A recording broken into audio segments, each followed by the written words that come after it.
Gubernur Bali Iwayan Koster dalam jumpa pers Rabu 22 Juli lalu menyebut pihaknya tengah mengembangkan WUSADA atau ramuan obat tradisional berbahan dasar arak yang diklaim dapat mempercepat kesembuhan pasien positif COVID-19 yang tidak bergejala atau OTG. Hal ini dinyatakan setelah melakukan uji coba terhadap kurang lebih 400 orang tanpa gejala COVID-19 atau OTG yang telah diswab dan dalam masa karantina. Dari jumlah tersebut, 80% menunjukkan hasil positif lebih cepat setelah menjalani terapi obat tradisional berbahan dasar arak ini. Iwayan Koster bahkan berencana mematenkan ramuan obat tradisional ini agar dapat dipasarkan ke masyarakat umum. Kita punya WUSADA baru yang diterapkan di orang-orang positif. Tidak pasien karena dia bukan orang, kalau pasien kan orang sakit, itu bukan orang sakit, cuma dia positif doang. Orang-orang yang terjangkit COVID-19 di karantina ini, itu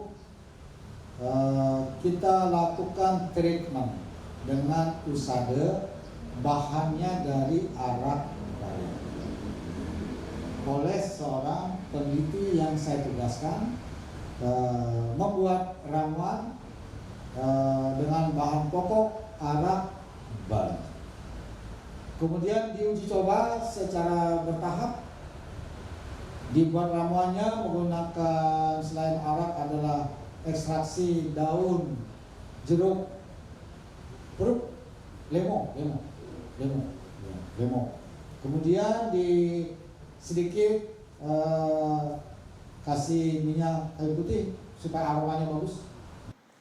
Sementara itu, peneliti ramuan obat tradisional berbahan dasar arak yang juga ahli toksikologi forensik Universitas Udayana, Imade Agus Gelgel Wirasuta menyatakan arak yang digunakan untuk terapi ini adalah arak tanoa metanol dan telah melalui proses distilasi khusus sebelum dimasukkan ke dalam alat nebu untuk menghasilkan uap dan dihirup. Ramuan ini masih dicampur dengan jeruk limau dan minyak kayu putih untuk mencapai efek melegakan pernafasan. Meski telah teruji secara data, namun pihaknya menyatakan masih harus dilakukan uji klinis jika obat tradisional ini akan diterapkan pada pasien COVID-19 dengan gejala. Mempercepat kesembuhan dari orang tanpa gejala yang diindikasi positif COVID. Di sini dia tergolong pada obat tradisional Bali empiris. Secara empiris, leluhur kita menggunakan secara turun-temurun. Kita bantu. Nah, data yang digunakan kita tes secara saintifik. Hasilnya seperti yang saya bilang tadi.